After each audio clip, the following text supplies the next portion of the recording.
তো আল্লাহ রাব্বুল আলামিন কোরআন পাকের মধ্যে বলছেন, যদি কোনো মানুষের ভিতরে 5টি গুণ থাকে, কয়টি গুণ?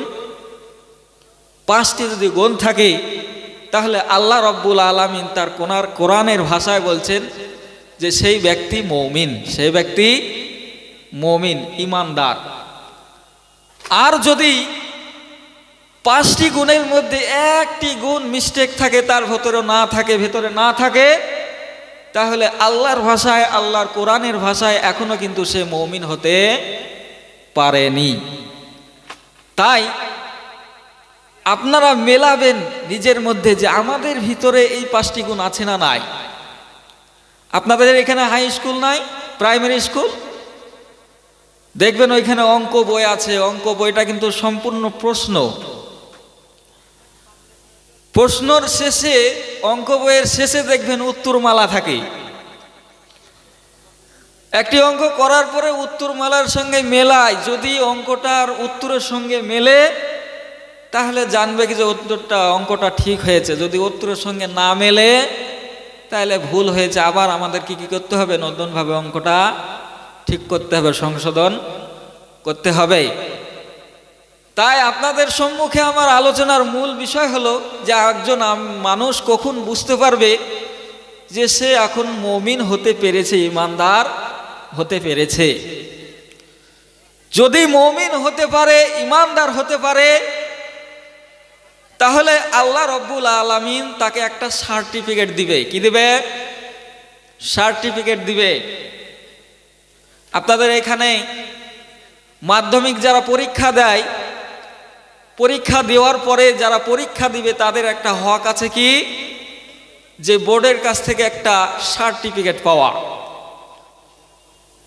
তো আল্লাহ রাব্বুল আলামিন যদি কারোর ভিতরে 5টি গুণ থাকে তাকে একটা সার্টিফিকেট দিবে। শুধু তাই না, আল্লাহ রাব্বুল আলামিন আরো বলেন, তাকে আমি 3টে পুরস্কার দিব। কি দেব? 3টে পুরস্কার। তাহলে ঈমানদারের গুণ 5টি, একটি সার্টিফিকেট আর 3টে পুরস্কার, কটা হলো মোট? 9টা। আল্লাহ রাব্বুল আলামিন 3টে গুণ থাকলে তাকে, এই 5টা গুণ থাকলে তাকে 3টে পুরস্কার দিবে। যেমন আপনাদের মধ্যে যদি কেউ মাধ্যমিকে কিংবা উচ্চ মাধ্যমিকে ভালো রেজাল্ট করে, তাহলে দেখবেন স্কুল কর্তৃপক্ষ, তারপরে বোর্ডের তরফ থেকে এবং আরো অনুষ্ঠান করে কি দেওয়া হয়? উপহার দেওয়া হয়। তা আল্লাহ রাব্বুল আলামিন 3টি উপহার দিবেন, পুরস্কার। শুধু তাই না, আল্লাহ রাব্বুল আলামিন বলছে তোমাদেরকে আমি একটা ফাও দিব। ফাও বুঝেন তো? যেটাতে পয়সাও লাগে না, টাকাও লাগে না। আল্লাহ রাব্বুল আলামিন কি বলছেন? আমি একটা তোমাদেরকে ফাও দেব। তাহলে মোট বিষয় হলো কটা? 10টা। 5টা গুণ হলো, আর একটা সার্টিফিকেট হলো, 3টা পুরস্কার আর একটা ফাও। কটা হলো? 10টা। তো আপনাদের সম্মুখে এই 10টা বিষয় নিয়ে আমি ইনশাআল্লাহ আলোচনা রাখার চেষ্টা করব। আউযু বিল্লাহি মিনাশ শাইতানির রাজীম। বিসমিল্লাহির রহমানির রহিম। ইন্নামাল মুমিনুনা আল্লাযীনা ইযা যুকিরাল্লাহু ওয়াজিলাত কুলুবুহুম ওয়া ইযা তুলিয়াত আলাইহিম আয়াতুহু যাদাতুহুম ঈমানা। আল্লাহ রাব্বুল আলামিন কোরআনের মধ্যে বললেন, ও পৃথিবীর মানুষ, তোমরা শুনে রাখো, জেনে রাখো, তোমাদের মধ্যে যদি কারোর অন্তরে, কারোর ভিতরে 5টি গুণ থাকে, তাহলে তোমরা মনে করে নেবা তোমরা এখনো ঈমানদার হয়ে গেছো। আর যদি তোমাদের মধ্যে একটি গুণ মিস্টেক থাকে, একটি গুণ যদি বাদ থাকে, তাহলে মনে করে নেবা আমার কাছে এখনো তোমরা মুমিন হতে পারোনি, ঈমানদার হতে পারোনি। তাই আল্লাহ রাব্বুল আলামিন মুমিনদের প্রথম গুণটি বর্ণনা করে বললেন, ইন্নামাল মুমিনুনা আল্লাযীনা, মুমিন হবে তারাই, ইযা যুকিরাল্লাহ, যখন তাদের সম্মুখে আল্লাহ তাআলার জিকির করা হবে, বর্ণনা করা হবে, আল্লাহ তাআলার কথা বলা হবে। ইযা যুকিরাল্লাহু ওয়াজিলাত কুলুবুহুম, তাদের অন্তরটা থরথর থরথর করে কাঁপতে থাকবে। বলুন সুবহানাল্লাহ। আল্লাহ রাব্বুল আলামিন বলেন, ঈমানদারদের প্রথম গুণ হবে যখন তাদের সম্মুখে আমার কথাবার্তা বলা হবে, আমার জান্নাত, আমার জাহান্নাম, আমার ফুলসিরাতের কথা বলা হবে, আমার গণ্ডিত্যের কথা বলা হবে, আমার আযাবের কথা বলা হবে, তখন তাদের অন্তরটা ওই সমস্ত কথা শুনে থরথর থরথর করে কাঁপতে থাকবে। আচ্ছা, এবার বলুন, আমাদের মধ্যে অনেক মানুষ আছে, আপনারা মেলান, আপনাদের সম্মুখে মিলছে কিনা, আপনাদের সাথে মিলছে কিনা দেখেন।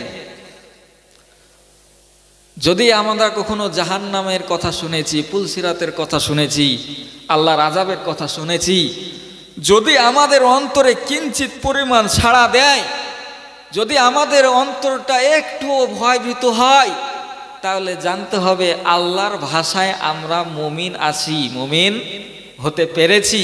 মুমিনের যে প্রথম গুণ, সেই গুণটা আমাদের মধ্যে আছে। আর যদি না দেয়, তাহলে আমাদেরকে কি করতে হবে? সেই জিনিসটাকে ঠিক করতে হবে, আল্লাহর ভয় আমাদের ভিতরে আনতে হবে। এইবার আপনাদেরকে আমি কয়েকটা উদাহরণ দিব। আল্লাহর নবী, সাহাবা এবং তিনার স্ত্রীরা আল্লাহর কথা শুনে কেমন ভাবে ভয় করতেন। আমাদের ভয় আর তিনাদের ভয়ের মধ্যে পার্থক্য কি? আল্লাহর নবীর সবচেয়ে কুমারী স্ত্রী ছিলেন কে? হযরত আয়েশা রাদিয়াল্লাহু তাআলা আনহা, তাই তো নাকি? তিনার বয়স সবথেকে অল্প ছিল। হযরত আয়েশা রাদিয়াল্লাহু তাআলা আনহার পায়ে মাথা দিয়ে যে অবস্থায় দিয়েছিলেন, সেই অবস্থায় আল্লাহর নবীর কি হয়েছিল? মেরাজ হয়েছিল। যিনি জান্নাতের সর্দারিনী, তিনার কেমন ভয় ছিল? আল্লাহ রাব্বুল আলামিন কোরআনের মধ্যে বললেন, মুমিন যারা হবে তাদের প্রথম গুণ হবে আল্লাহর ভয়ের কথা যখন তাদেরকে শোনানো হবে, তাদের অন্তরটা থরথর থরথর করে কাঁপতে থাকবে। আম্মা জান আয়েশা রাদিয়াল্লাহু তাআলা আনহা একদিন বসেছিলেন, বসে থাকা অবস্থায় হঠাৎ তিনি কান্না করতে লাগলেন। আল্লাহর নবী তিনাকে জিজ্ঞাসা করলেন, ও আয়েশা, তুমি হঠাৎ কান্না করো কেন? তোমাকে কি কেউ গালি দিয়েছে, না তোমাকে কেউ খারাপ মন্দ বলেছে, বলো। আম্মা জান আয়েশা রাদিয়াল্লাহু তাআলা আনহা বললেন, ইয়া রাসূলুল্লাহ, আমাকে কেউ গালি দেয়নি, কেউ ভালো মন্দ বলেনি, কেউ কোনো রকমের কোনো খারাপ মন্তব্য করেনি। ইয়া রাসূলুল্লাহ, আমি যখন বসেছিলাম হঠাৎ করে আল্লাহর আযাবের কথা আমার মনে পড়ে গেছে। আল্লাহর আযাবের কথা যখন আমার মনে পড়ে গেল, জাহান্নামের কথা যখন আমার মনে পড়ে গেল, ওই কিয়ামতের ময়দানের কথা যখন আমার মনে পড়ে গেল রাসূলুল্লাহ, তখন আমার অন্তরটা ভয়ে ভীতু হয়ে আপন মনে কান্না করতে লেগেছিল। আল্লাহর নবী, ইয়া রাসূলুল্লাহ, আমি আপনার মুখে শুনেছি গো আল্লাহর রাসূল, ওই কিয়ামতের ময়দান বড় কঠিন, ওই জাহান্নাম বড় কঠিন গো আল্লাহর রাসূল। তাই ওই জাহান্নামের কথা শুনে আমার মন দিয়ে, আমার চোখ দিয়ে আপন মনে পানি বেরোতে লেগেছে। এই কথা শোনার পরে আল্লাহর নবীও আয়েশা রাদিয়াল্লাহু তাআলা আনহার কথা শুনে তিনারও চোখটা টলমল টলমল করতে লাগলেন। চোখটা টলমল করতে লাগলো। চোখটা টলমল করার পরে হযরত আয়েশা রাদিয়াল্লাহু তাআলা আনহা বুঝলেন যে আল্লাহ নবীর আমার প্রতি অনেক অনেক অনেক ভালোবাসা আছে, তাই আমার কান্না দেখে তিনার চোখেও জল চলে এসেছে। আম্মা জান আয়েশা রাদিয়াল্লাহু তাআলা আনহা বললেন, ইয়া রাসূলুল্লাহ, আপনার চোখে কেন জল? আল্লাহর নবী বললেন, আয়েশা রে, তুমি ঠিক বলেছ, ওই জাহান্নাম বড় কঠিন, ওই কিয়ামতের ময়দান বড় কঠিন, তাই তোমার কান্না দেখে আমার চোখেও জল চলে এসেছে। আম্মা জান আয়েশা রাদিয়াল্লাহু তাআলা আনহা বললেন, ইয়া রাসূলুল্লাহ, আপনি কি আমাকে তাহলে এতই ভালোবাসেন? আল্লাহর রাসূল বললেন, আয়েশা রে, হ্যাঁ, তোমাকে আমি প্রচুর ভালোবাসি। আয়েশা রাদিয়াল্লাহু তাআলা আনহা বললেন, ইয়া রাসূলুল্লাহ, যদি তাই হয়, আজকের মজা মতন যেমন আমার কান্না দেখে আপনিও কান্না করতে লেগেছেন, আপনার চোখেও জল এসেছে, আজ যেমন আমাকে আপনি বিবি হিসেবে ভালোবাসেন, আপনি যেমন আজকে আমার জন্য কান্না করেন, আল্লাহর রাসূল গো, ওই কিয়ামতের ময়দানেও কি আমার জন্য কান্না করবেন বলেন? কে বলছে? আজ যেমন আপনি আমার জন্য কান্না করছেন, ওই কিয়ামতের ময়দানেও কি আমার জন্য কান্না করবেন? আল্লাহর রাসূল বললেন, আয়েশা রে, ওই কিয়ামতের ময়দানে আমি তোমার জন্য কি করে কান্না করব বলো? ওই কিয়ামতের ময়দানের বিষয়ে তোমাকে আমি একটু কাহিনী শোনাই, ঘটনা শোনাই। ওই কিয়ামতের ময়দান এমন ভয়ানক হবে, এমন কঠিন হবে আয়েশা, সেই কিয়ামতের ময়দানে সমস্ত মানুষ উলঙ্গ হয়ে উঠবে, গায়ে কোনো জামা থাকবে না, পায়ে কোনো জুতো থাকবে না, কোনো ওড়না থাকবে না, কোনো থান থাকবে না। আল্লাহ রাসূল বললেন, শুধু তাই না রে আয়েশা, আল্লাহর 4 জন বিখ্যাত নবী ছিলেন, তার মধ্যে একজন নবী হলেন হযরত মূসা আলাইহিস সালাম। আল্লাহ রাব্বুল আলামিন তাকে একটা কিতাব দান করেছিলেন, আসমানি কিতাব দান করেছিলেন, তাওরাত দান করেছিলেন। সেই মূসার অবস্থা কিয়ামতের ময়দানে কেমন হবে তুমি শোনো। আল্লাহর নবী হযরত আয়েশাকে বললেন, সেই মূসাকে আমি জেনে দেখছি, কাআন্নী আনজুরু মূসা মুতালাফফিফুন বিউমুদিল আরশি ওয়া ইয়াকুলু ইয়া রাব্বি লা আসআলুকা আল-ইয়াওমা উম্মি ওয়া লা আসআলুকা আল-ইয়াওমা উখতি আসআলুকা নাফসি নাফসি। আয়েশা রে, কিয়ামতের ময়দান এত কঠিন হবে, আমি যেন আল্লাহর নবী মূসাকে দেখছি, তিনি হাসরের ময়দানের এক কোনায় বসে থরথর থরথর করে কাঁপছে আর বলছে, রব্বুল আলামিন, আমি আজকে আমার মাকে চাই না, আমি আজকে আমার বাবাকে চাই না, জাতা মাতা করে তুমি আমাকে রক্ষা করে নাও। কে বলছে কথাটা? আল্লাহর নবী মূসা, বিখ্যাত 4 জন নবীর মধ্যে একজন নবী, যিনাকে আল্লাহ তাআলা নিজের একটা কালাম দিয়েছিলেন, তাওরাত। সেই রকম নবীর যদি পরিস্থিতি এরকম হয়, তাহলে আমাদের পরিস্থিতি কেমন হবে আপনারা বুঝতেই পারছেন। তা আমার বলার উদ্দেশ্য, আম্মা জান আয়েশা রাদিয়াল্লাহু তাআলা আনহুর যদি জাহান্নাম থেকে এত ভয় হয়, আল্লাহর আযাবের নিয়ে যদি এত ভয় হয়, তাহলে আমরা মুসলমান, আমাদের মুখে দাড়ি নাই, সুন্নতি লিবাস নাই, নামাজ নাই, রোজা নাই, কুল নাই, কালেমা নাই, উত্তর নাই, দক্ষিণ নাই, তাহলে আমাদের মতো মানুষের কেমন ভয় হওয়ার দরকার? এটা কাদেরকে দিলাম? এটা হলো মহিলাদের। এইবার আপনাদেরকে একটা উদাহরণ দিব। কাদের? সাহাবাদের। ইসলাম জগতের দ্বিতীয় খলিফার নাম কি ছিল বলেন তো? জানা আছে কারোর? দ্বিতীয় খলিফার নাম কি ছিল? কেউ জানেন না? দ্বিতীয় খলিফার নাম ছিল কি? হযরত ওমর রাদিয়াল্লাহু তাআলা আনহু। ওমরের মর্যাদা কি? আল্লাহর নবী বলেছেন, যদি আমার পরে কেউ নবী হয়, আমার পরে যদি কেউ নবী হতো তাহলে কে হতো? ওমর হতো। ওমর আসার পরে ইসলামের বৃদ্ধি হয়েছে।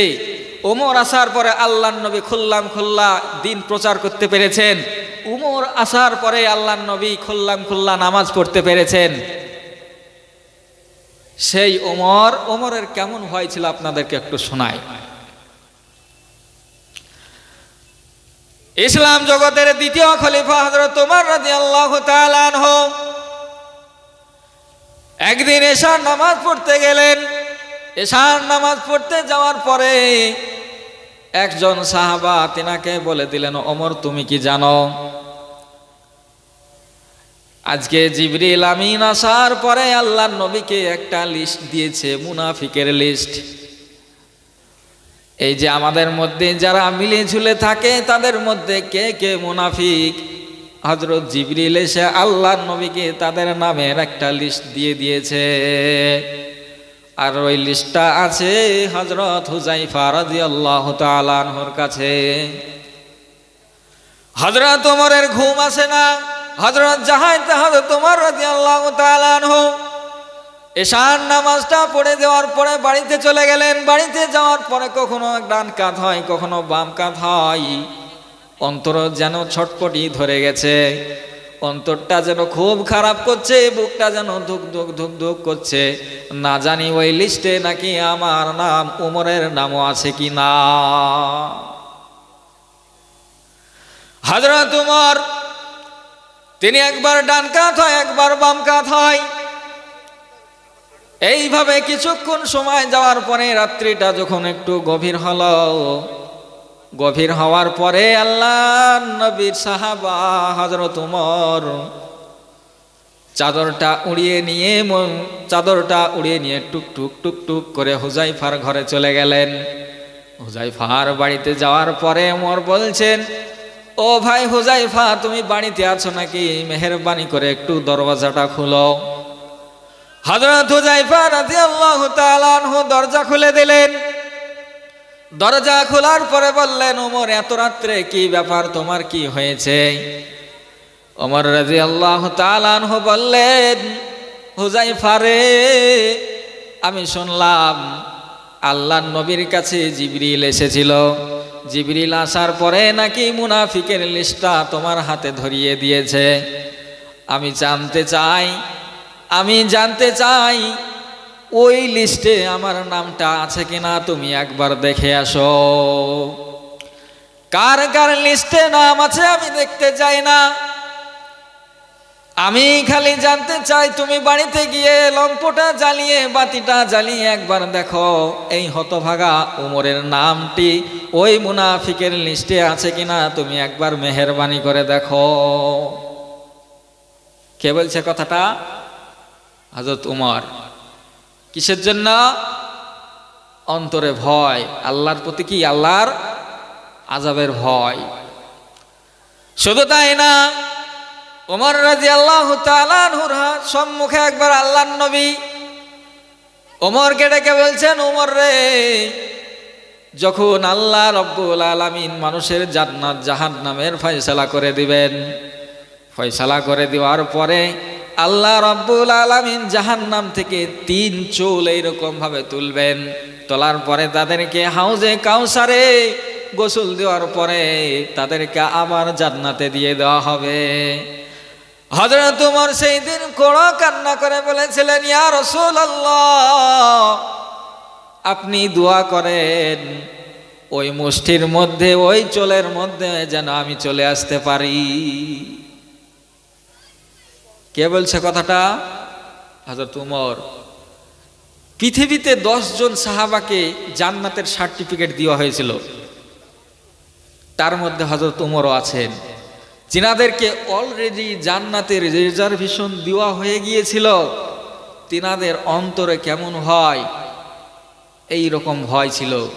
আজ তিনাদের সাথে আর আমাদের সাথে মিলান, তিনাদের ঈমান, তিনাদের ভয় আর আমাদের ভয়ের মধ্যে পার্থক্য কতটুকু আছে।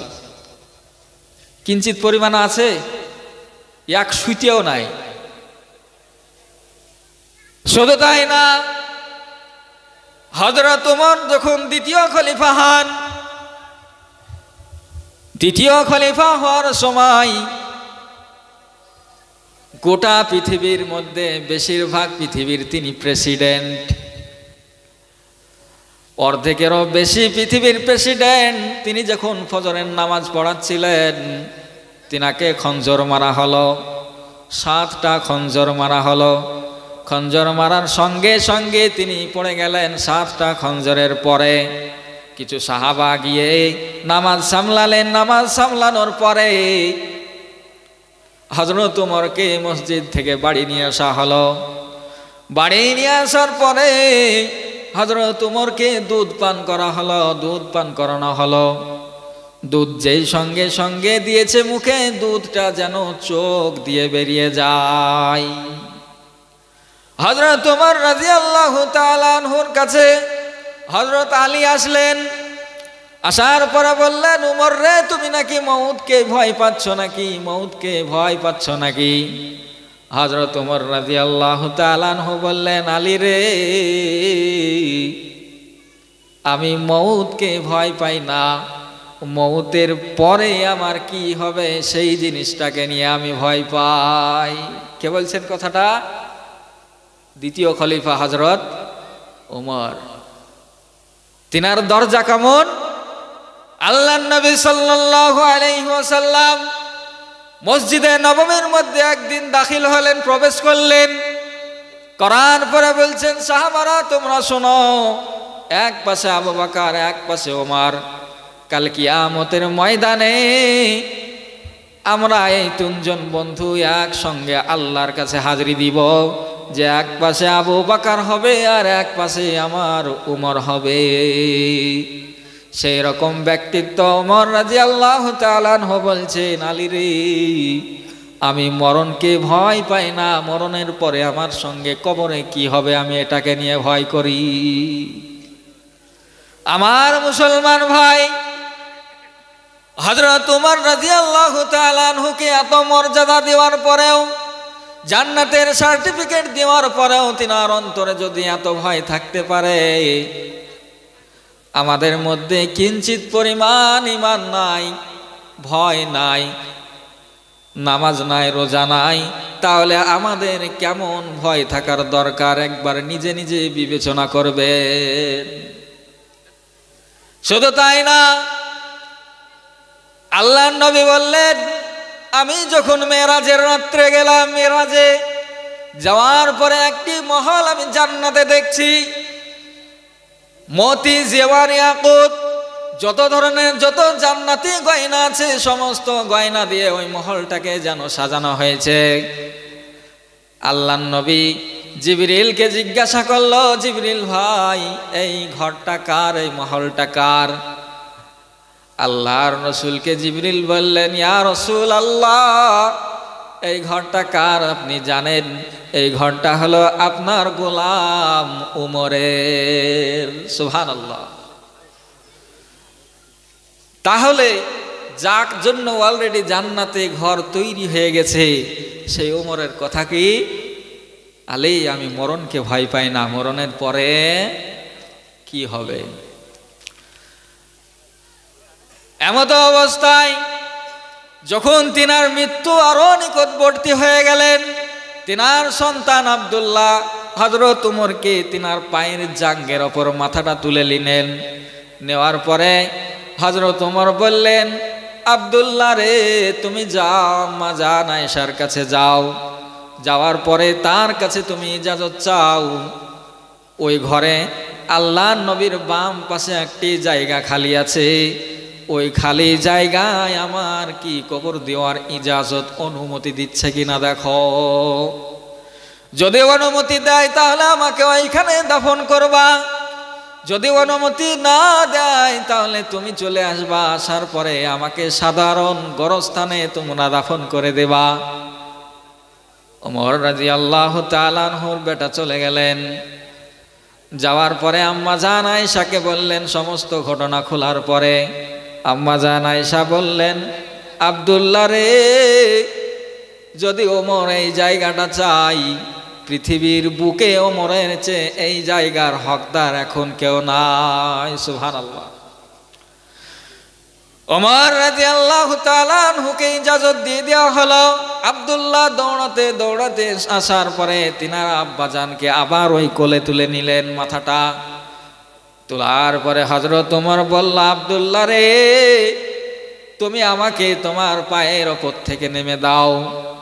আব্দুল্লাহ সন্তান, বাবার মৃত্যুর কাছাকাছি হয়ে গেছে, মন চায় না পা থেকে তিনার আব্বাজানের মাথা মাটিতে সরাবে, কিন্তু ওমর রাদিয়াল্লাহু তাআলা আনহু এক ধমক দিয়েছেন, আব্দুল্লাহ ওয়াইহাক, শুনতে পাচ্ছ না তোমাকে আমি কি বলছি? একটি ধমক দেওয়ার সঙ্গে সঙ্গে তিনার মাথাটা মাটিতে রেখে দিয়েছেন। ইসলাম জগতের দ্বিতীয় খলিফা, জান্নাতের রিজার্ভেশন প্রাপ্ত সাহাবা, তিনার মাথাটা, মুখটাকে নিচু সোজা করে নিয়ে নাকটাকে যেন আর মুখটাকে যেন মাটিতে এরকম ভাবে ঘষতে লাগলেন আর বলছেন, ওয়াইহাকা ওমর ইল্লাম ইয়াগফির লাকা রাব্বুকা, এই উমর, যদি তোর রব তোকে না মাফ করে তুই তো বরবাদ হয়ে যাবি, ধ্বংস হয়ে যাবি। উমর রে,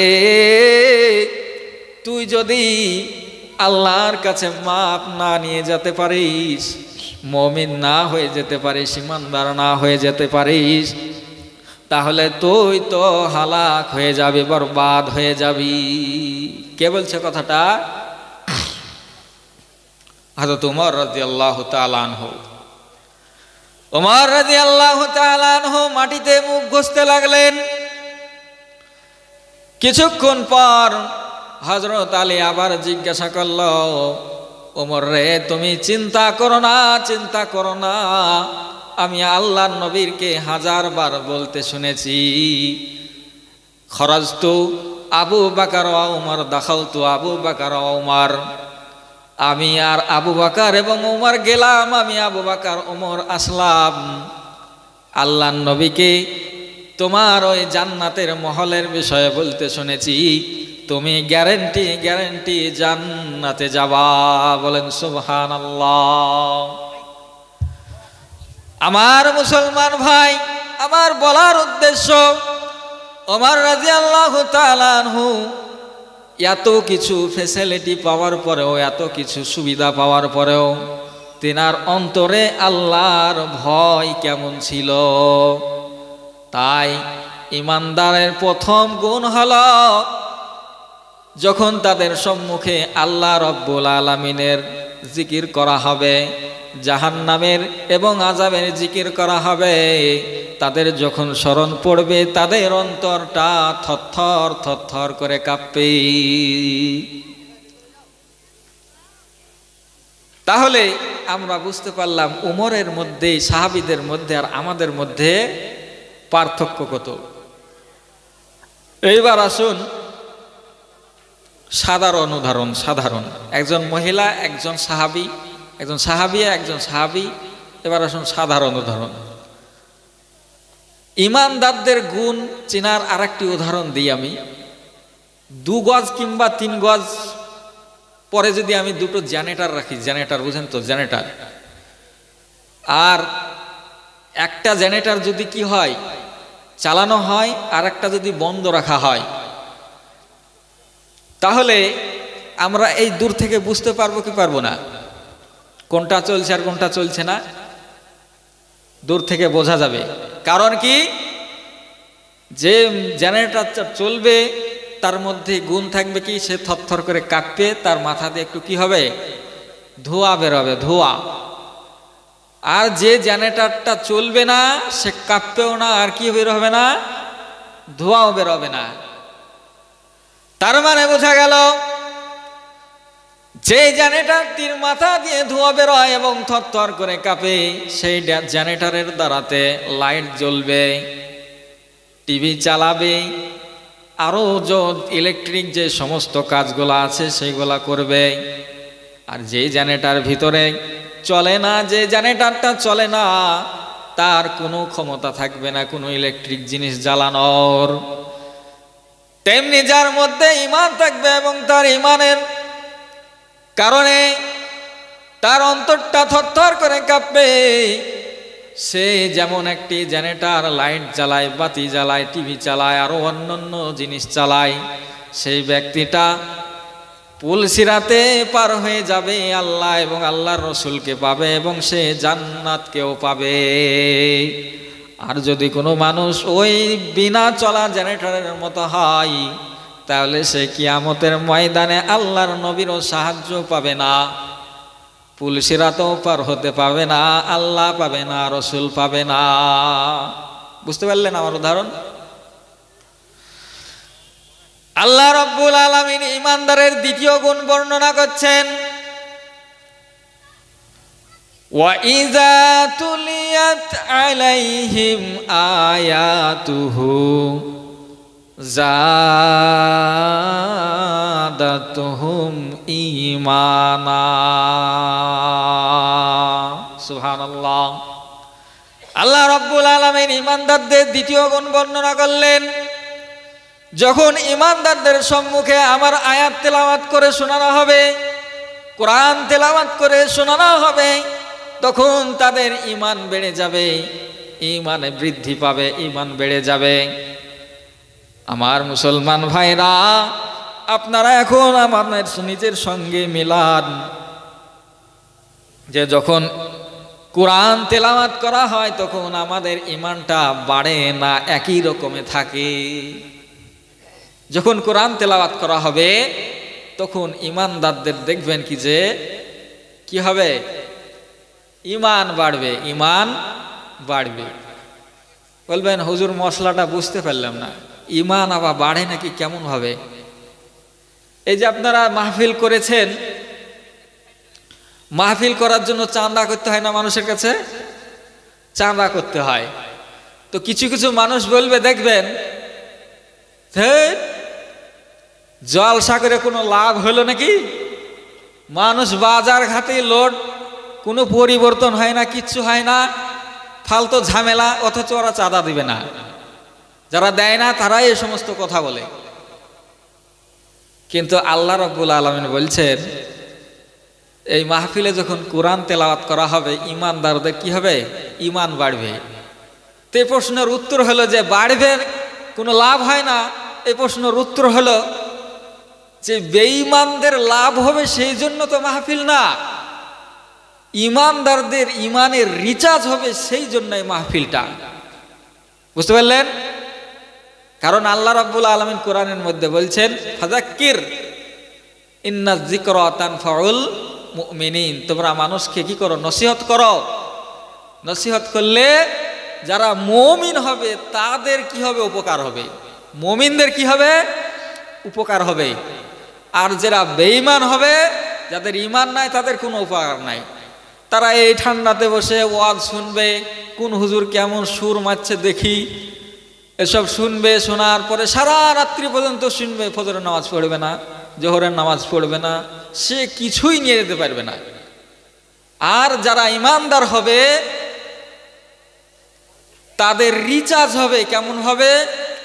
হুজুর তো এই ঘটনা বলল, এরকম কথা বলল, সাহাবাদের মধ্যে আমাদের মধ্যে এত পার্থক্য, দেখি একটু চেষ্টা করি, একটু সাহাবাদের তো মতো হতে পারবো না, একটু নামাজ পড়তে যাই, মসজিদের দিকে অগ্রসর হয়। ঈমানদারদের কি হবে? অন্তরে অন্তরে সব কথাগুলো গাইবে, রিচার্জ হবে। একটা উদাহরণ দিই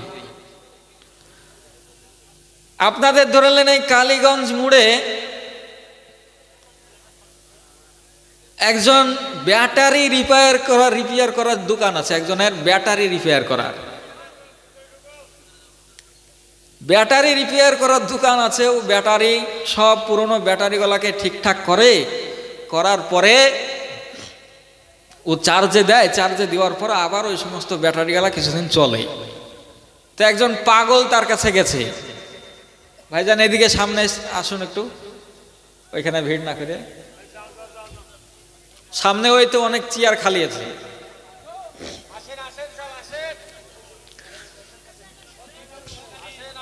তো যাই হোক, ওইখানে সামনে গেলে ভালো হতো। তো কি বলছিলাম, আপনাদের এই কালীগঞ্জের মোড়ে একজনের ব্যাটারি রিপেয়ার করার দোকান আছে। সে ব্যাটারি, পুরনো ব্যাটারিগুলোকে ঠিকঠাক করার পরে চার্জে দেয়, 12 ঘন্টা কিংবা 24 ঘন্টা চার্জে দেওয়ার পরে আবার সেই কাজে লাগে ব্যাটারিগুলা। তো একজন পাগল গেছে ওর কাছে, পাগল গেছে একটা বোতল হাতে নিয়ে। পাগল যে বলছে, তুই কি করছিস? তো সেই ব্যক্তি বলছে কি যে এতে কারেন্ট ভরছি। এতে কি করছি? কারেন্ট ভরছি। লোকটা কি ঠিক বলেছে না ভুল বলেছে? ঠিক না ভুল বলেছে? ব্যাটারিগুলো ঠিক করছে, তার মানে কি করছে? ঠিক বলেছে। তখন ওই পাগলটা বলেছে, তাইলে বোতল ডালে, এই বোতলেও আমাকে একজন কারেন্ট ভরে দে। কারেন্ট ভরে দে। কারেন্ট হতে ঢুকবে? কারেন্ট ঢুকবে না। এবার লোক বলেছে কি যে ভাই তোমার ওতে কারেন্ট ঢুকবে না। তখন পাশে একটা আধলা ইট পড়েছিল, ইটখানে তুই 60 পড়ে হইল, তোকে দে নাইলে। বুঝতে পেরেছেন? এবারে লোক ভাবছে কি যে না ভাই, ঝগড়া ঝামেলা করে লাভ নয়, পাগল মানুষ, কখনো একটা মারি দিলে তখন আমি অক্ষম হব। ও করেছে কি, ওর বোতলটা নিয়ে কারেন্টের দুটো ছোট ছোট তার ওই বোতলে ভরে দিয়েছে। ভরে দেওয়ার পরে বলছে, যা তোকে কারেন্ট ভরে দিলাম, তুই একদিন পরে আসার পরে চার্জ করে নিয়েছিস, ফুল চার্জ হবে, ওই কারেন্টে চার্জ হবে। কারণ কি, তার ভিতরে মাল নাই, তার কি নাই, মাল ম্যাটেরিয়াল নাই। কিন্তু যে ব্যাটারিগুলা রিপেয়ার করতে দেওয়া হয়েছিল আদৌ সেগুলানের ভিতরে মাল আছে, বৈজ্ঞানিক প্রসেসে তাকে তৈরি করা হয়েছে। কিন্তু এই বোতলে কি নাই, মাল নাই।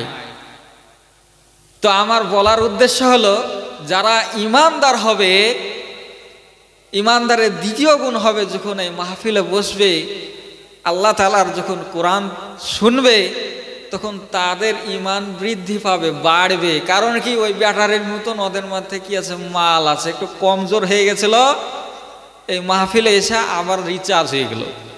আর যার মধ্যে ইমানই নাই, কিঞ্চিত পরিমাণ ইমানই নাই, তার ওই পাগলের বোতলের মতো। বোতলে যদি কারেন্ট ঢুকে দেওয়া হয়, তার দিয়ে দেওয়া হয়, ওকে ওই কারেন্টে কি সারা জীবন চাই 11,000 ভোল্টের চার্জ দেওয়া হোক না কেন, কোনোদিন কি ওইতে কারেন্ট ধরবে? ধরবে না। তা আমার বলার উদ্দেশ্য হলো, ইমানদারদের অন্তর যখন কোরআন শুনবে, তখন তাদের ইমান বাড়বে। আর যখন বেঈমানরা থাকবে, ওরা যতই কোরআন শিখুক না কেন, যতই আল্লামা তাফতা জানিয়ে আসুক না কেন, জীবনে ওদের 100তেও কিচ্ছু ইমান ঢুকবে না। কারণ কি, ওরা হলো খালি জার, ওদের মধ্যে মাল নাই। ইমান বলে জিনিস যেটি ছিল ওইটু কিঞ্চিত পরিমাণও নাই। তাহলে বুঝতে পারলেন, ইমানদারের দ্বিতীয় গুণ কি, যখন তারা আল্লাহর আয়াত শুনবে, তখন তাদের ইমান বাড়বে। আর একটা উদাহরণ দিই, আপনাদের বাড়িতে, প্রত্যেক জনের বাড়িতে কি আছে, গ্যাস আছে। গ্যাসের দুটো চুলা থাকে না? দুটো চুলা থাকে। আপনি দুটো চুলাতে কি দিবেন, একটাতে পানি দিবেন আর একটাতে দুধ দিবেন, তারপর আগুন জ্বালিয়ে দিবেন। দেখবেন যেটাতে দুধ আছে, কিছুক্ষণ পরে দুধ উতলায় না, বলেন আমরা উতলানো বলি, তার মধ্যে ফেনা হয়ে আস্তে আস্তে আস্তে তো উতলাতে শুরু হবে, উতলিয়ে পড়িয়ে যাবে। কিন্তু যেটাতে পানি দেওয়া আছে, ওকে আপনি যতই জাল দেন না কেন, কিছুক্ষণ পরেও বাষ্প হয়ে উড়ে যাবে, আর পানি আস্তে আস্তে মরিয়ে যাবে, কি হবে না, আর উতলাবেও না। তেমনি ইমানদারদের গুণ হলো কি, যখন তারা আল্লাহর আয়াত শুনবে, তাদের ওই দুধ উতলানোর মতো ইমান উতলাবে, বাড়বে। আর বেঈমানদের আস্তে আস্তে পানি মরার মতন মরিয়ে যাবে, কাজ নাই। আমার ভাইরা, ইমানদারদের দ্বিতীয় গুণ আমরা বুঝতে পারলাম। আল্লাহ রাব্বুল আলামিন দ্বিতীয় গুণ বললেন, ইযা তুলিয়াত আলাইহিম আয়াতুহু যাদাতুহুম ঈমানা। ইমানদারদের দ্বিতীয় গুণ হলো, যখন তাদের সম্মুখে আমার আয়াত তেলাওয়াত করা হবে, যখন তারা আল্লাহর কোরআনের আয়াত শুনবে তখন তাদের ঈমান বাড়বে। আল্লাহ রাব্বুল আলামিন তারপরে ঈমানদারদের তৃতীয় নিশানা বলছেন, তৃতীয় গুণ বর্ণনা করছেন, ওয়া আলা রাব্বিহিম ইয়াতাওয়াক্কালুন। বলুন সুবহানাল্লাহ। আল্লাহ রাব্বুল আলামিন ঈমানদারদের তৃতীয় গুণ বর্ণনা করে বলছেন, ঈমানদার হলো তারা যখন তারা আমার কথা শুনবে তাদের অন্তরটা থরথর করে কাঁপবে, যখন আমার আয়াত শুনবে তখন তাদের ঈমান বৃদ্ধি পাবে এবং তারা সব সময় আমার প্রতি ভরসা করে থাকবে। কার প্রতি ভরসা? আল্লাহর প্রতি ভরসা। কোনো নেতা, কোনো মন্ত্রী, কোনো ডাক্তার, কোনো মাস্টার কারো প্রতি ভরসা থাকবে না। ঈমানদারদের ভরসা একমাত্র কার উপরে থাকবে? আল্লাহর প্রতি থাকবে। ঈমানদারদের ভরসা আল্লাহর প্রতি ছিল, তার একটা উদাহরণ তো লাগবে। বদরের যুদ্ধ আপনারা শুনেছেন। বদরের যুদ্ধতে সাহাবাদের সংখ্যা ছিল 313। কজন? 313।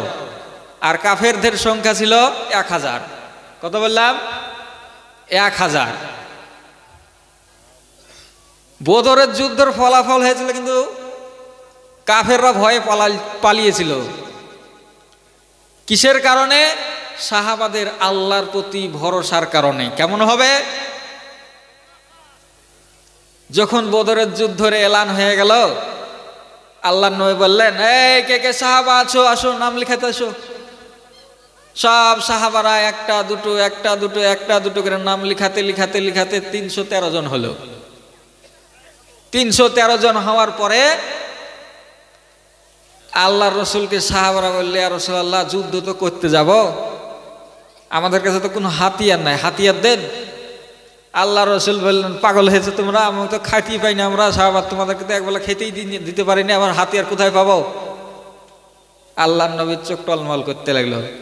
সাহাবারা দেখলো আল্লাহর নবী চিন্তিত আছে। সাহাবারা বললেন, ইয়া রাসূলুল্লাহ, আপনি চিন্তিত হবেন না, আমাদেরকে হাতিয়ার সাপ্লাই করবে কে? আমাদের বাড়িতে যার যা আছে সব নিয়ে এসবে এবং মদিনার আনসারীরা আমাদেরকে কি দিবে? হাতিয়ার সাপ্লাই করবে।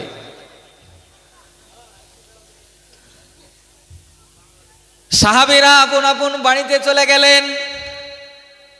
বাড়িতে যাওয়ার পরে দেখলেন, তিনার স্ত্রীদেরকে বললেন, আমার ওই যে দা খান ছিল, দা খান কই রে? বাড়িতে স্ত্রী বলল, দেখো ওই চকির তলে ভরা আছে। চকির তল থেকে দা বার করছে, দেখছো জং পড়া, কাজ নাই, ধার নাই। আর এক সাহাবা বাড়িতে গিয়ে বললেন, আমার ওই যে তারওয়াল খান ছিল কই রে? তার স্ত্রী বলছে, তোমার বেটা খেলছিল, খেলতে গেলে দেখো আধখান ভাঙিয়ে পড়িয়ে গেছে। সাহাবা ওই ভাঙা তলোয়ার নিলেন। আর একজন বাড়িতে গিয়ে হাসিয়েছে, হেসের আবার ডামাট নাই খো। ওই ভাঙা চূড়া হাতিয়ার নিয়ে আল্লাহর নবীর সম্মুখে সাহাবারা উপস্থিত হলেন। সাহাবারা উপস্থিত হওয়ার পরে আল্লাহর নবী বললেন, সাহাবারা সবাই তোমরা লাইন দিয়ে দাও। সব সাহাবারা লাইন দিয়ে দিলেন। দেওয়ার পরে আল্লাহর নবী একে একে হাতিয়ার বন্টন করা শুরু করলেন।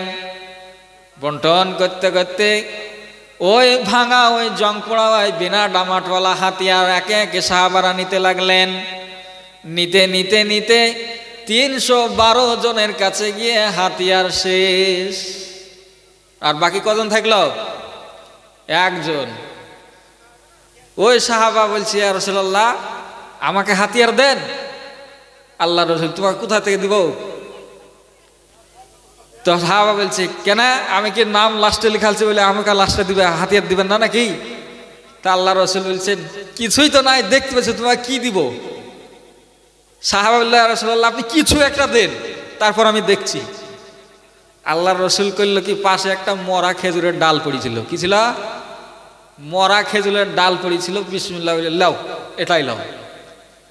সাহাবা খুশি মনে হাতে নিয়ে বলছে, ইয়া রাসূলুল্লাহ, আপনি সাক্ষী থাকেন, এই মরা খেজুরের ডাল ওই বদরের ময়দানে কথা বলবে ইনশাল্লাহ। কি বলছে? এই মরা খেজুরের ডাল বদরের ময়দানে ইনশাল্লাহ কি বলবে? কথা বলবে। সমস্ত সাহাবা ভাঙা চূড়া হাতিয়ার এবং খেজুরের ডাল নিয়ে হাজির হয়ে গেলেন বদরের ময়দানে। বদরের ময়দানে হাজির হওয়ার পরে সাহাবাদের সংখ্যা হলো 313, কাফেরদের সংখ্যা হলো 1000। ওদের ঘোড়া আছে, চকচকে তালোয়ার আছে, আরো অন্যান্য সুন্দর সুন্দর ঢাল আছে, কিন্তু সাহাবাদের কাছে কিছুই নাই, ভাঙাচোরা মাল নিয়ে উপস্থিত। এমত অবস্থায় যখন দুই দল মুখোমুখি হলো, মুখোমুখি হওয়ার পরে সাহাবারা মধ্যে বলছে, ওদের কত সুন্দর সুন্দর হাতিয়ার রে, আর আমাদের হাতিয়ারের দিকে, নিজেদের হাতিয়ারের দিকে তাকায়, কিন্তু ওরা বিশ্বাস হারায়নি, কারণ আমাদের আল্লাহর প্রতি ভরসা আছে। তারপরে কাফেরদের মধ্যে থেকে একজন আসলো, শক্তিশালী সৈন্য, আসার পরে বলল, মুহাম্মদ, তোমরা কি চুল্লেমু পেয়েছ নাকি, মজাক পেয়েছ নাকি? তোমাদের চেয়ে আমাদের সংখ্যা অনেক বেশি, আর একই তোমাদের 313 জন সাহাবা, আবার হাতিয়ার 2 নম্বর ভালো না, তোমরা আমার সঙ্গে কি করে পারবা বলো? আল্লাহর নবীকে সেই লোকটি আর একবার বললেন, মুহাম্মদ, তুমি এই মক্কায় আমাদের কাছে বড় হয়েছ, আমাদের সব মুখে লালন পালন হয়েছ, আর এই সব কমজোর হাতিয়ার নিয়ে আমার বিরুদ্ধে তোমরা লড়াই করতে এসেছ। এই কথা বলা, আর হযরত আলীর বয়স ছিল তখন মাত্র 21 বছর, আর পাটকটির মতন সুখ নিয়ে, বুঝলেন? একটা মানুষ থাকে না সুখটিয়ে, আর সুখটিয়ে মানুষের রাগ বেশি হয়, আর মোটা মানুষের রাগ উঠে করলে তখন আমার ঠেকানো মুশকিল। পাতলা মানুষের মাঝে মাঝে রাগ উঠে, আর বিশাল রাগ উঠে। আল্লাহ নবীকে যে বলেছে, তুমি আমাদের সামনে বড় হইলে আর আজ আমাদের বিরুদ্ধে যুদ্ধ করতে এসেছ, হযরত আলী লাফ মেরে উঠেছে, ইয়া রাসূলুল্লাহ, আমাকে ছেড়ে দেন, আমি দেখে নিছি। আর রাসূল বলছে, পাগল হয়েছে নাকি? ওটা কে জানো? বলে বড় হাত বলছে, বড় শক্তিশালী মানুষ, ওর ভয়ে বাচ্চা ছেলেরা ঘুম না গেলে ওর নাম নিয়ে বাচ্চা ছেলেকে ঘুম দিওয়ায়, আর তুমি বলছো পাতলা মানুষের ওর সাথে লাগবা? চুপ করো। ওই লোকটা আবার বলছে, মুহাম্মদ, তুমি আমার সব মুখে বড় হলে, আমরা লালন পালন করে তোমাকে বড় করলাম, আজ তুমি আমার সম্মুখে আমার বিরুদ্ধে যুদ্ধ করতে আসছো, নেমো হারাম। কি বলেছে? নেমো হারাম। হযরত আলী আবার লাফ দিয়ে উঠেছেন। লাফ দিয়ে ওঠার পরে বলছেন, ইয়া রাসূলুল্লাহ, এবার আমাকে ছেড়ে দিয়েন, এবার আমি দেখি লিছি। আল্লাহ রাসূল বললেন, আলী রে, দাঁড়াও দাঁড়াও, এখনো চুপ থাকো। এই কথা বলার পরে ওই ব্যক্তি আবার বললেন, ওই কাফের মুহাম্মদ, এই কমজোর সাহাবা নিয়ে, এই কমজোর দল নিয়ে, কমজোর হাতিয়ার নিয়ে আমার সম্মুখে এসেছ, তোমাকে আমি লাস্ট ওয়ার্নিং দিলাম, যাও তোমাদের এই সাহাবা নিয়ে, কমজোর দল নিয়ে ফেরত চলে যাও, মহিলার মতো ফেরত চলে যাও, তোমার পিছু আমরা করব না। কে বলল? যাও তোমরা ফেরত চলে যাও মহিলার মতো, আমরা তোমার পিছু করব না। হযরত আলী না থাকতে পেরে বললেন, ইয়া রাসূলুল্লাহ, এইবার আমাকে আর আপনি বাধা দিয়েন না, আমাকে ছেড়ে দেন। হযরত আলী এক লাফ দিয়ে উঠে পড়লেন। উঠে পড়ার পরে আল্লাহর রাসূল দেখলেন কি যে একে আর ঠেকানো যাবে না, বুকে একটা থাবা দিয়ে বললেন, যাও ফি আমানিল্লাহ। কে দোয়া করলেন? আল্লাহ রাসূল। আর হযরত আলী পাতলা মানুষ ছিল। আল্লাহর রসুল যখন থাবা দিয়ে দিলেন, হযরত আলী ওই কমজোর ভাঙা তারওয়াল নিয়ে বুঝতে পারলেন চলে গেল। যাওয়ার পরে ওই কাফের বলছে, কে তুমি? বাচ্চা ছেলে, ছোট মানুষ, তোমার নাম কি? তো বলছে, আমি কি তোমার সাথে পরিচয় দিতে এসেছি নাকি? সব শুরু করো, দেখছি তারপর। তুমি বলো, তাই বলছে। তা আমি হইলাম কি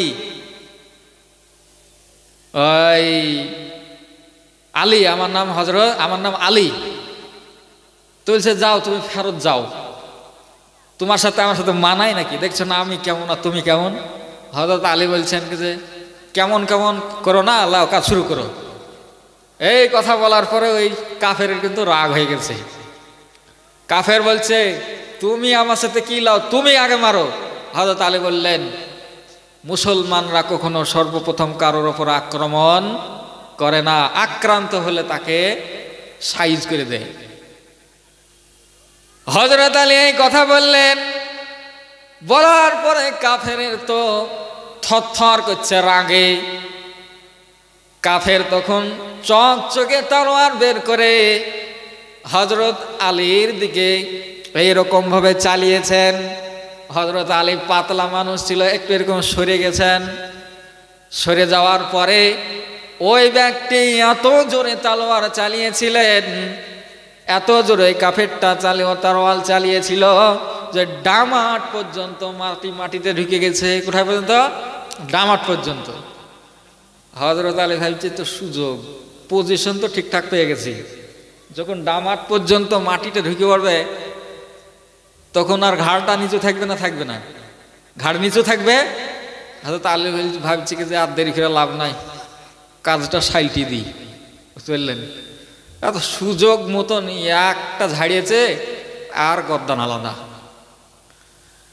গর্দান যে আলাদা। সাহাবারা ওই দিকে সব খেজুরের ডাল নিয়ে আর সব ভাঙাচুরা মালপত্র নিয়ে চিল্লে উঠেছে, নারায় তাকবীর।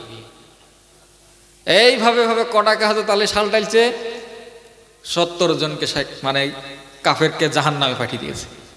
এবার কাফেররা হয়েছে কি জিয়া করে হবে না, সমস্ত কাফের একসঙ্গে যুদ্ধে লিপ্ত হয়ে গেল।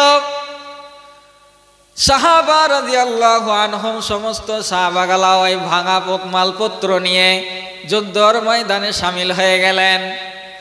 শামিল হয়ে যাওয়ার পরে এক একজনকে চোখ মারে, কারোর দেখছে হাত নাই, কারোর পায়ে চোখ মারে, পা নাই। এমতো অবস্থায় কাফেররা দেখছে মুসলমানরা খেপিয়ে গেছে, তখন ওরা ভয়ে পিছনে পালাইতে শুরু। পিছন দিক দিয়ে ওরা পালাইতে যে শুরু করেছে, একজন সাহাবাকে ছিল খেজুরের ডালওয়ালা, ও জায়গা করেছে কি আগাড়ি ঘিরেছে। আগাড়ি বুঝুন তো, ও যে আগাড়ি ঘিরেছে, ঘিরে যাওয়ার পরে দেখছে খেজুরের ডাল নিয়ে হাজির। একজন কাফের বলছে কি যে এত কিছুই না, কে আমি পাড়ি ফেলবো। কাফের যে বলছে, কি ব্যাপার, তুমি কেন এখানে খেজুরের ডাল নিয়ে, তুমি আমার সাথে যুদ্ধ করবা নাকি? তা হ্যাঁ, শুরু করো। ওই কাফের যেই আবার তরোয়াল চালাইছে, ওই সাহাবা একটু সরে গিয়েছে। সাহাবা বলছে, খোদার কসম, আমি আল্লাহু আকবার বলে চোখ বন্ধ করে যখন ওকে চোখ মেরেছি, চোখ খুলে দেখছি কি যে তার দুয়াদ খান শরীর ছিল। বলেন সুবহানাল্লাহ। কিসের কারণে? কিসের কারণে? তাদের ভরসা ছিল কার প্রতি? একমাত্র আল্লাহর প্রতি। আমার মুসলমান ভাই, সাহাবাদের আল্লাহর প্রতি এত সুন্দর বিশ্বাস ভরসা থাকার কারণে ওই কমজোর হাতিয়ার নেওয়ার পরেও তারা বদরের মতো যুদ্ধ কি হয়েছেন, জয়ী হয়েছেন। তাই আমাদের সমস্ত মানুষকে, সমস্ত মুমিন মুমিনাতকে একমাত্র ভরসা রাখতে হবে কার প্রতি? বলুন, কার প্রতি? আল্লাহর প্রতি। 3 নম্বর মুমিনদের গুণ শেষ হলো।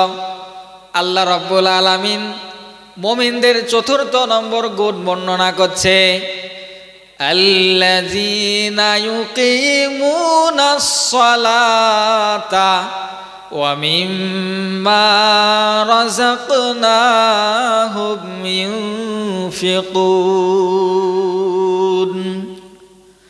আল্লাহ রাব্বুল আলামিন মুমিনদের চতুর্থ গুণ বর্ণনা করে বললেন, মুমিন হলো তারা যারা নামাজ কায়েম করবে।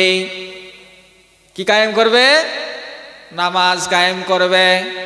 আজ যারা মাহফিলের মধ্যে উপস্থিত হয়েছি, আমার ভাইরা বুকে হাত দিয়ে একবার বলুন, আমাদের মধ্যে 5 ওয়াক্ত নামাজি কে কে আছেন? একবার হাত তুলে দেখান।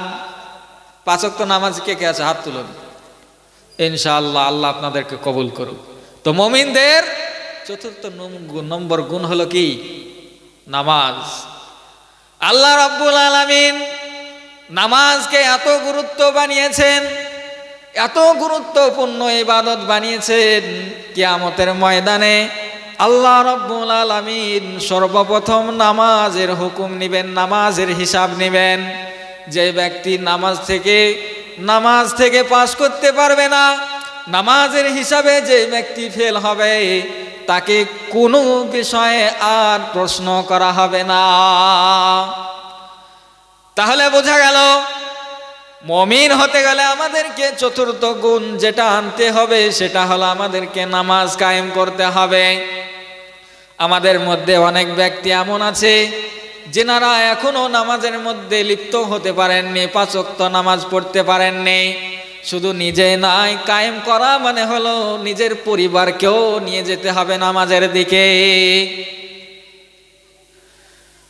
কত মানুষ আছে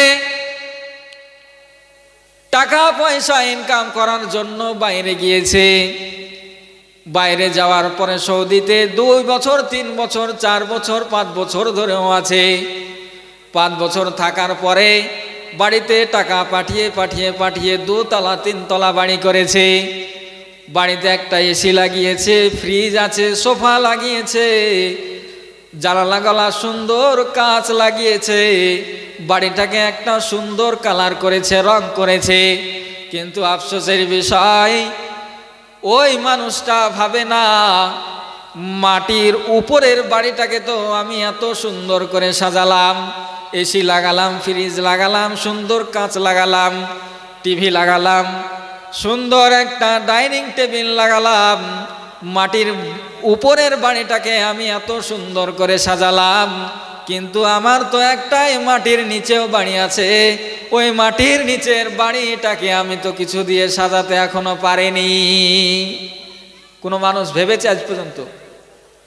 মাটির বাড়ি, মাটির উপরের বাড়িটাকে আমরা সুন্দর করার জন্য 6 বছর পর্যন্ত সৌদিতে থাকি, যাতে আমার একটা বাড়ি হোক সুন্দর, লোকে দেখে যেন নাম করে মাটির উপরের বাড়িটাকে এত সুন্দর করে সাজালাম।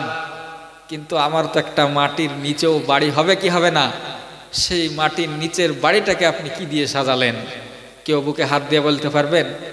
মাটির উপরের বাড়ি যদি খাট পালং আর সোফা দিয়ে সাজানো হয়, সুন্দর হয়, তাহলে মাটির নিচের বাড়িটি ঈমান হয়ে, মুমিন হয়ে, নামাজ দিয়ে, কালাম দিয়ে, রোজা দিয়ে, হজ দিয়ে, যাকাত দিয়ে সুন্দর হয়। মাটির নিচের বাড়ি এই সমস্ত জিনিস দিয়ে কি হয়? সুন্দর হয়, সাজে। তাহলে আল্লাহ রাব্বুল আলামিন ঈমানদারদের চতুর্থ গুণ বর্ণনা করলেন। ঈমানদার যারা হবে তারা নামাজ কায়েম করবে, নামাজ কায়েম করবে। আমাদের মধ্যে আর সাহাবাদের মধ্যে নামাজের কি পার্থক্য একবার শুনে নেন। আল্লাহর নবী মসজিদে নববীতে যখন নামাজ পড়াতেন, কিছুদিন দেখছেন একজন সাহাবী আল্লাহর নবী যখন জামাতে দাঁড়াতেন, তকবীরে দিতে, তকবীর দেওয়া হতো, সেই অবস্থায় ওই লোক জামাতে শরীক হতেন।